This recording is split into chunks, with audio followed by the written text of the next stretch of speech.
Ralph Waldo Emerson, American transcendentalist philosopher Ralph Waldo Emerson का एक बहुत ही फेमस ऐसे सेल्फ रिलायंस। सबसे पहले तो एमर्सन अमेरिकन ट्रांसेंडेंटलिस्ट मूवमेंट में बहुत ही बड़ा नाम है दोस्तों।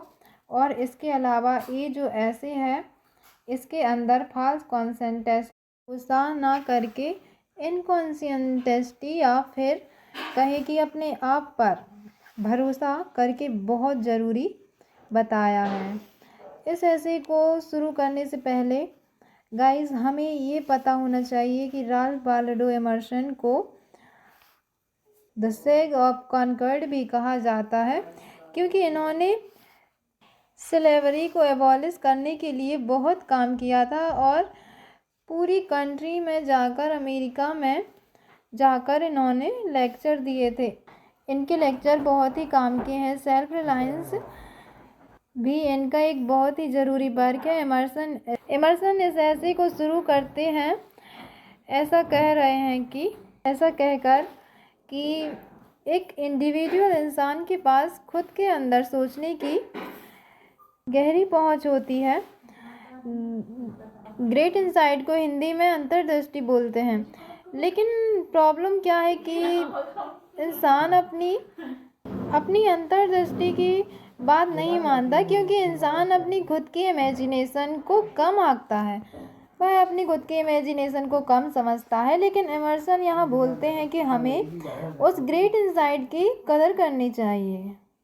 हमें खुद की इमेजिनेशन को नेग्लेक्ट कर रहे हैं और फेमस राइटर और फिलोसोफर की इमेजिनेशन को ज़्यादा इम्पोर्टेंस देते हैं। देखो अब हम लोग क्या है कि अपनी खुद की जो इमेजिनेशन है उसे कम आंक रहे हैं, और जो फिलोसोफर है तो उनकी जो इमेजिनेशन है उसे हम ज़्यादा इम्पोर्टेंस दे देते हैं। एमर्सन यही तो बता रहे हैं। एमर्सन बोलते हैं कि एक थिंकर जिसमें मैच्योरिटी होती है वो भी ओरिजिनलिटी ऑफ थॉट को ज़्यादा इम्पोर्टेंस देते हैं। मतलब जाए इसके कि जिसको हर कोई मानता है उसे वो भी अंधा होकर कॉपी करने लगता है। थॉट अगर ओरिजिनल है तो यही ग्रेटनेस का रास्ता है। एमर्सन कहते हैं सबसे ज़रूरी मोस्ट इम्पोर्टेंट चीज़ ये है कि हम दूसरे से ज़्यादा खुद पर भरोसा रखें। आप छोटे बच्चों को देख लो, चिल्ड्रन को देख लो, बेबीज़ को देख लो, यहाँ तक कि जानवरों को देख लो, ये लोग खुद पर ज़्यादा भरोसा रखते हैं क्योंकि ये इस फैक्ट को जानते हैं।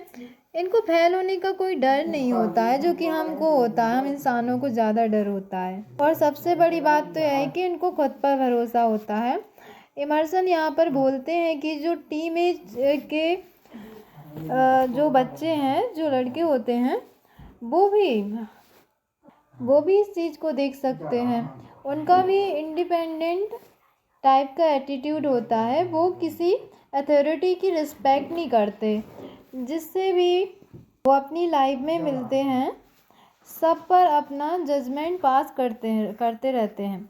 तो शुरुआत में इन्होंने थॉट के इंडिपेंडेंट होने की वैल्यू समझाई है। आगे वो कहते हैं इंडिविजुअल आदमी और सोसाइटी के बीच में क्या रिलेशन होता है। उसको बताते हैं कि इंसान जो अकेला रहता है तो वो भी किसी बच्चे की तरह या किसी एनिमल की तरह होता है।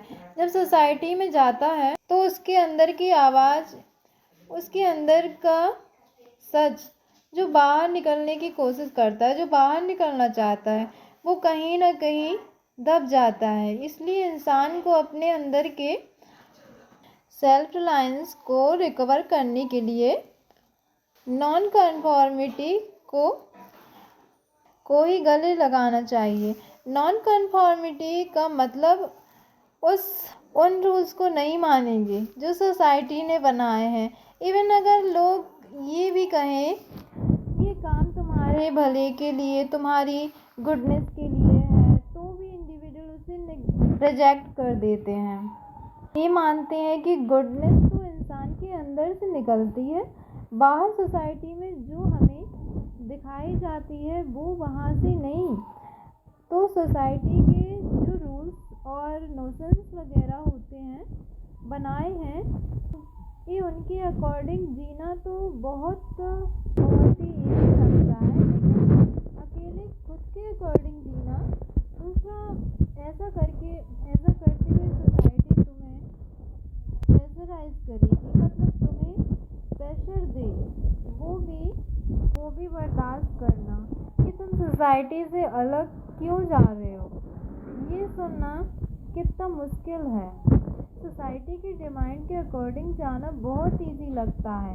इमर्सन यहाँ पर एक वार्निंग भी देते हैं। आप देखो, एक वार्निंग दे रहे हैं कि जो सेल्फ रिलायंस से जीना चाहते हैं उसे हमेशा लोगों के डिसअप्रूवल के लिए रेडी रहना चाहिए कि वो सोसाइटी के रूल्स पर नहीं चल रहा है। ये सोसाइटी की डिसअप्रूवल दो टाइप के होते हैं। अगर कल्टिवेटेड लोगों को समझाना है उनके डिसअप्रूवल को, तो वो आराम से वो डिसअप्रूवल पोलाइट होंगे, या फिर कॉमन लोगों के डिसअप्रूवल लाउड और रग टाइप का होगा। उस टाइप के डिसअप्रूवल को फेस करने के लिए बहुत सारा इनर सोर्स की ज़रूरत पड़ेगी। एक इंसान को जो सेल्फ रिलायंस से जीना चाहता है, दोस्तों यहाँ पर गौर से सुनना। यहाँ पर इमर्सन बोलते हैं दूसरी प्रॉब्लम कि लोगों को कंसिस्टेंसी से बड़ा प्यार होता है। वो आर्ग्यू करते हैं कि क्यों लोग अपने पास्ट को खुद से बांध कर रखना चाहते हैं। वो पास्ट में हुए एक्शंस आज भी क्यों तुमको डरा रहे हैं, और इसीलिए सोसाइटी ने इनकॉन्सिस्टेंसी को एक डेविल बना दिया है। इसी से दिमाग छोटा होता जा रहा है। तुम हिस्टोरिकली और रिलीजियस एग्जाम्पल सीख लो। हर एक ग्रेट इंसान अपने पास्ट को अपने आज पर हावी नहीं होने देता। ग्रेट बनना चाहते हो तो उन्हीं की तरह बनो। अपने पास्ट अपने आज पर हावी मत होने दो। इनकॉन्सिस्टेंसी पर भरोसा रखो। वो सब कुछ एक इंडिविजुअल इंसान के अंदर ही है। मन से सच्चे रहो तो आपकी एक्शन और ऑथेंटिक भी अच्छी होगी। अब यहाँ पर इमर्सन ये उम्मीद कर रहे हैं कि अब सब आर्ग्यूमेंट देने के बाद हर कोई समझेगा कि अमेरिकन कल्चर पर कितना नेगेटिव इम्पैक्ट हुआ। उनके टाइम पर अमेरिका कल्चर कैसा था, और लोगों को ये समझाने की बहुत ज़रूरत है कि हर एक इंडिविजुअल अपने आप में एक यूनिवर्सल का पार्ट है, गॉड का पार्ट है। तो इसी के साथ हमारा आज का वीडियो एंड होता है। प्लीज़ दोस्तों हमारे चैनल को लाइक करें, सब्सक्राइब करें, फॉलो करें।